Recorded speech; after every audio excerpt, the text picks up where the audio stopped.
গাজরের হালুয়া করছি। প্রথমে আমি ঘি দিয়ে দিচ্ছি, একটু একটু ঘি দিয়ে দিলাম,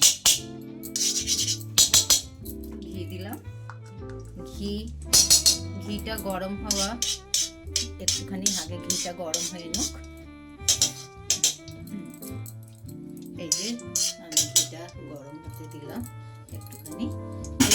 গরম হতে হতে আমি এই গ্রেট করা গাজরটা, এই যে দেখুন গ্রেট করা গাজরটা আমি এই ঘিয়ের মধ্যে দিয়ে দিচ্ছি। এখানে ওই 1 কিলো মতন গাজর আমি নিয়েছি, 1 কিলো মতন গাজর আমি এখানে নিয়েছি। এরপরে এই গাজরটা এই ঘিয়ের মধ্যে গাজরটা দিয়ে অনেকক্ষণ ভাজতে হবে, এই যেন এই গাজরের কাঁচা ভাবটা চলে যায়, না হলে হালুয়াটা খেতে ভালো হবে না। এটা এখন ভালো করে 10 মিনিটের মতন 20 মিনিটের মতন 10-20 মিনিটের মতন এখন এটাকে ভালো করে গাজরটাকে ভাজতে হবে। এটা ভাজা হয়ে গেলে একদম যখন পুরো এটা শুকিয়ে যাবে, জল গাজরের তো একটা জল আছে, এই জলটা যখন শুকিয়ে যাবে তখন এটাকে আরো ঘি দিয়ে দুধ দিয়ে ভাজতে হবে। আমি ঘি দিলাম, আর একটু ঘি লাগলো, ঘিটা যত দেবেন তত ভালো টেস্ট আসবে। ঘি দিলাম,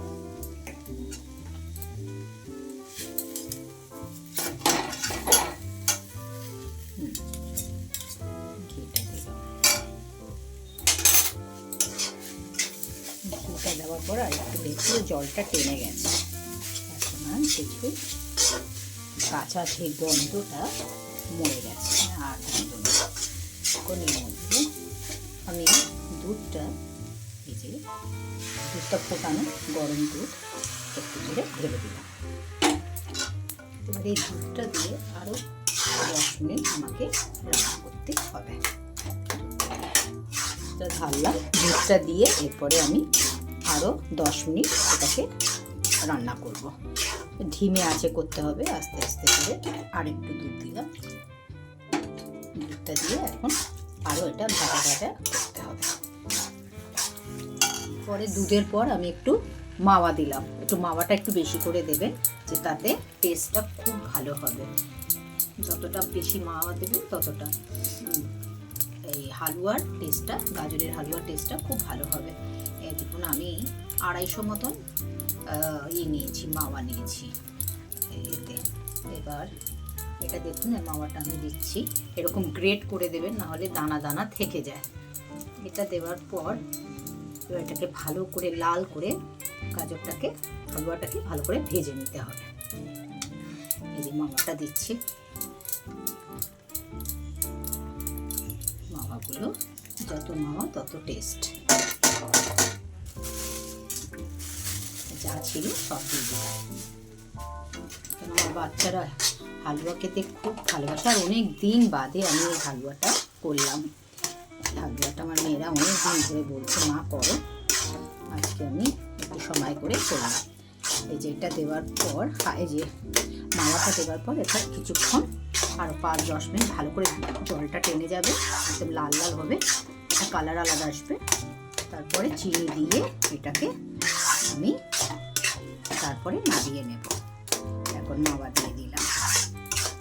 আপনারাও এরকমভাবে করবেন, বাচ্চাদের খুব ভালো লাগবে, আর এটা একটা হেলদি অপশন, খুবই ভালো লাগবে খেতে।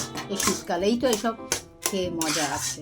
এই যে এতক্ষণ ভাজার পর এটাকে, এরপরে আমি এতে চিনি দেব।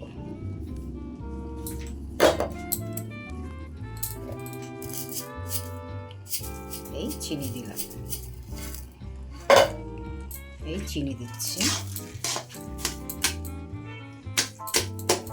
চিনি দেওয়ার পরই কালারটা একটু চেঞ্জ হয়ে যাবে। তারপরে চিনি দেওয়ার পর আরও 10 মিনিট করতে হবে। এটাকে চিনি দেওয়ার পর আর আমি এটাকে পুরো জলটাকে টানাতে হবে, এবং একটা আলাদা একদম লাল টাইপের কালারটা আসবে, ওর ন্যাচারাল কালারটা আসবে এটার হালুয়াটার। চিনিটা এখন দিয়ে দিলাম। চিনিটা আপনার একটু বেশি করে মিষ্টি মানে বুঝে আপনি দেবেন, আপনার কতটা লাগছে, কতটা পরিমাণ বুঝে দেবেন। আমি নিজে একটু মিষ্টি খেতে বাচ্চারা ভালোবাসে, একটু বেশি মিষ্টি দিলাম। আপনিও নিজের মতন করে বুঝে চিনিটা দেবেন। হয়ে গেছে। হওয়ার পর আমি বাটিতে ঢেলে আমার মেয়েকে দিয়েছি। ও একটু টেস্ট করে বলল খুব সুন্দর হয়েছে এটা খেতে। আপনারা এটা ঘরে ট্রাই করতে পারেন, খুব ইজি। আর আপনাদের কেমন লাগলো সেটা আমাকে কমেন্ট বক্সে জানাবেন। আর আপনার লাইক, সাবস্ক্রাইব আর আইকন বেলটা চেপে দেবেন।